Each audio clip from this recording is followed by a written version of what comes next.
Shark tank India के episode से लेकर आपके सोशल मीडिया फीड तक बोट का नाम हर जगह है ना? एक ऐसा इंडियन हार्डवेयर जायंट जिसने मार्केट में तहलका मचा दिया।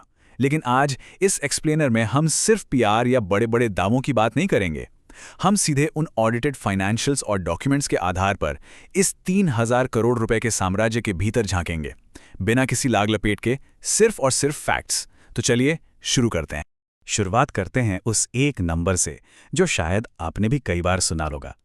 3000 करोड़ का रेवेन्यू। जुगाड़ और हसल की कहानियों से लेकर विज्ञापनों और टीवी शोज तक इसी एक आंकड़े ने इस ब्रांड को एक बहुत बड़ी सक्सेस स्टोरी का मिथक बना दिया है। लेकिन जैसा कि हम जानते हैं, किसी भी कंपनी की असलियत सिर्फ एक हेडलाइन नंबर में नहीं छिप सकती। और इसीलिए सारे डेटा और सोर्सेस को गहराई से देखने के बाद जो सबसे बड़ा और बुनियादी सवाल उभर कर सामने आता है वो ये है कि क्या मूल रूप से ये एक एक्चुअल प्रोडक्ट कंपनी है या फिर एक बेहतरीन मार्केटिंग मशीन जो प्रोडक्ट्स को सिर्फ एक जरिया बनाकर बेच रही है। यही सवाल हमारे आज के इस पूरे एनालिसिस का आधार रहेगा। तो इस डेटा को अच्छे से समझने के लिए हम इसे 5 हिस्सों में डिकोड करेंगे। पहला, बोट की माइथोलॉजी। दूसरा, पोर्टफोलियो का भ्रम। तीसरा, स्मार्ट वॉच कैटेगरी का क्रैश होना। चौथा, मार्केटिंग वर्सेस इनोवेशन। और पांचवा, आईपीओ में देरी और ऑडिट के रेड फ्लैग्स। तो चलिए सबसे पहले चलते हैं पहली लेयर पर, बोट की उस माइथोलॉजी की तरफ जिसने 3000 करोड़ के दिग्गज को खड़ा किया।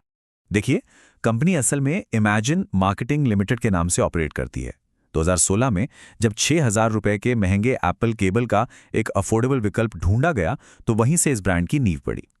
इनका शुरुआती बिजनेस मॉडल बहुत ही सीधा था, चीन से वाइट लेबल सामान लाना और फिर हार्दिक पांड्या, वकियारा आडवाणी जैसे सितारों के जरिए उसे एक एस्पिरेशनल ब्रांड बनाकर बेचना। कोविड के दौरान वर्क फ्रॉम होम कल्चर ने इन्हें एक जबरदस्त बूस्ट दिया और देखते ही देखते ऑडियो वियरेबल्स में इनका मार्केट शेयर 33% हो गया। लेकिन एक समय के बाद हर बिजनेस में एक ग्रोथ सीलिंग यानी विकास की ऊपरी सीमा आ ही जाती है, जहां एक ही कैटेगरी में और अधिक बढ़ना लगभग नामुमकिन हो जाता है। और इसी ग्रोथ सीलिंग से निपटने की कोशिश हमें ले जाती है हमारे दूसरे चैप्टर की तरफ, जिसे हम कहेंगे पोर्टफोलियो का भ्रम। जाहिर है, जब ग्रोथ रुकने लगती है तो कंपनियां नए अधिग्रहण यानी एक्विजिशंस की ओर भागती हैं। 2020 में गेमिंग के लिए रेड गियर, 2021 में प्रीमियम ऑडियो के लिए टैग और फिर बजट ऑडियो के लिए डिफाई लॉन्च किया गया। इसके साथ ही स्मार्ट वॉच के लिए सिंगापुर की काहा पीटी को भी खरीदा गया। अब यहाँ एक दिलचस्प विरोधाभास देखिए। पब्लिक प्लेटफॉर्म्स पर फाउंडर्स अक्सर स्टार्टअप्स को एक ही चीज पर फोकस करने की सलाह देते हैं, लेकिन यहाँ बैकग्राउंड में एक ही समय में कई मिलते जुलते ब्रांड्स खड़े किए जा रहे थे। लेकिन इन सभी अधिग्रहणों का एक्चुअल नतीजा क्या निकला? चलिए डेटा से ही पूछते हैं।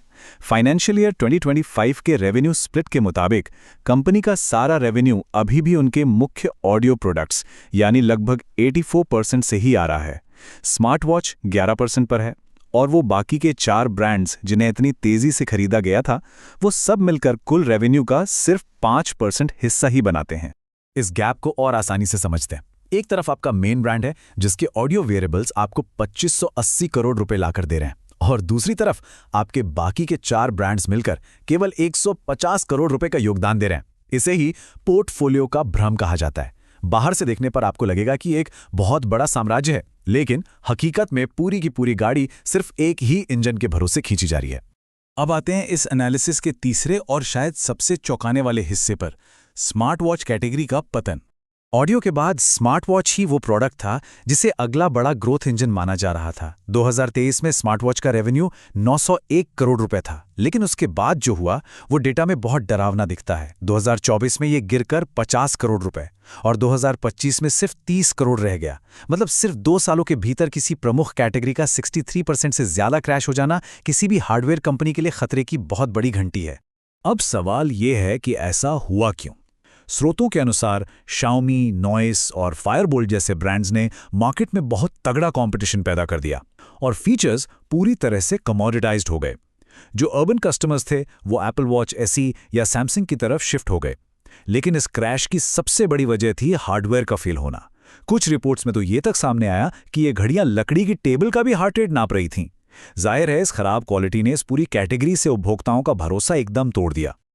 और इसी हार्डवेयर फेलियर से हम पहुंचते हैं अपनी चौथी लेयर पर, मार्केटिंग वर्सेस इनोवेशन की बहस। देखिए, जब आपका हार्डवेयर फेल होता है तो असली प्रोडक्ट इनोवेशन के लिए आपको R&D यानी रिसर्च एंड डेवलपमेंट में पैसा लगाना पड़ता है। अगर हम ग्लोबल टेक कंपनियों को देखें तो एप्पल, सोनी और सैमसंग जैसी कंपनियां अपने रेवेन्यू का 6 से 9% तक सिर्फ R&D में लगाती हैं। वहीं दूसरी तरफ बोट का R&D खर्च उनके रेवेन्यू का सिर्फ 1% है। ये डेटा साफ तौर पर तकनीकी इनोवेशन पर फोकस की भारी कमी को दर्शाता है। तो फिर अगर पैसा इनोवेशन में नहीं जा रहा है तो कहाँ जा रहा है? जवाब है मार्केटिंग में। ये चार्ट देखिए, 2022 में इनका मार्केटिंग खर्च रेवेन्यू का सिर्फ 3.6% था। 2023 में ये बढ़कर 12.7% हुआ और आज की डेट में ये 30% तक पहुंच चुका है। इसका सीधा सा मतलब ये है कि जब प्रोडक्ट अपने दम पर नहीं बिकता या उसमें कोई टेक्नोलॉजिकल एडवांटेज नहीं होता तो अपनी सेल्स को बनाए रखने के लिए आपको भारी मात्रा में ग्राहकों को मार्केटिंग के जरिए खरीदना पड़ता है। अब हम चलते हैं हमारी आखिरी और सबसे क्रिटिकल लेयर पर, आईपीओ में देरी और ऑडिट की गई एक्चुअल सच्चाई।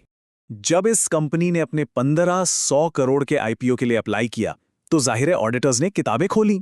अब यहां गैप देखिए, पब्लिक डोमेन में कंपनी 4000 करोड़ के रेवेन्यू और खुद के प्रॉफिटेबल होने का दावा कर रही थी, लेकिन जब मिनिस्ट्री ऑफ कॉर्पोरेट अफेयर्स की ऑडिट रिपोर्ट सामने आई तो वास्तविक रेवेन्यू निकला 3370 करोड़, यानी दावों और हकीकत के बीच सीधा 630 करोड़ का अंतर। और प्रॉफिट की बात करें तो कंपनी असल में 129 करोड़ के नेट लॉस में थी। और बात सिर्फ रेवेन्यू मिसमैच तक ही सीमित नहीं थी। अक्टूबर 2025 की रिपोर्ट के अनुसार BSR & Co LLP के ऑडिट में कुल 9 बड़े रेड फ्लैग सामने आए। उनकी बैलेंस शीट्स आपस में मैच नहीं कर रही थी। नियम तोड़ते हुए फाउंडर्स ने तय सीमा से 2.5 करोड़ रुपए की अतिरिक्त सैलरी विड्रॉ की थी। और तो और वो जो सिंगापुर वाली सब्सिडरी थी वो भारी कर्ज में चल रही थी, जिसकी पूरी देनदारी वापस मूल कंपनी पे आ रही थी। किसी भी आम निवेशक के लिए ये पॉइंट्स कॉर्पोरेट गवर्नेंस पर बहुत बड़े सवाल खड़े करते हैं। तो इन सब रेड फ्लैग्स के बीच जरा सोचिए कि 1500 करोड़ रुपए का ये आईपीओ कैसे काम करने वाला था। प्लान ये था कि इस पूरे रकम में से कंपनी की ग्रोथ के लिए सिर्फ 500 करोड़ रुपए ही जाते, बाकी के बचे हुए 1000 करोड़ रुपए ऑफर फॉर सेल यानी OFS के जरिए सीधे इन्वेस्टर्स और फाउंडर्स की जेब में जाने वाले थे। लेकिन फिर इस पूरी कहानी में एक बड़ा ट्विस्ट आता है। आईपीओ फाइल होने से ठीक 29 दिन पहले कंपनी के फाउंडर्स और CEO ने इस्तीफा दे दिया। दूसरी तरफ उनकी स्मार्ट वॉच कैटेगरी 63% गिर चुकी थी और बिल्कुल इसी बीच ऑफबीट नाम की एक बिल्कुल नई और रहस्यमयी कंपनी के लिए ब्लाइंड मार्केटिंग के जरिए 100 करोड़ रुपए जुटा लिए गए, बिना ये बताए कि वो कंपनी आखिर करती क्या है। ये टाइमिंग अपने आप में बहुत कुछ कहती है। तो अब इन सारे ऑडिटेड तथ्यों, रेवेन्यू ड्रॉप्स और डेटा पॉइंट्स को एक साथ रखने के बाद एक बहुत बड़ा सवाल हम सभी के सामने छूट जाता है। भारतीय स्टार्टअप इकोसिस्टम में उन D2C ब्रांड्स का भविष्य आखिर क्या होगा जो हार्डवेयर मार्केट में तो ऑपरेट कर रहे हैं, लेकिन जिनके पास अपनी कोई मजबूत तकनीकी नींव नहीं है और जो सिर्फ भारी मार्केटिंग के सहारे टिके हैं। इस सवाल पर विचार जरूर कीजिएगा। आज के इस एक्सप्लेनर में बस इतना ही। अगली बार ऐसे ही किसी और विषय की गहराई में उतरेंगे।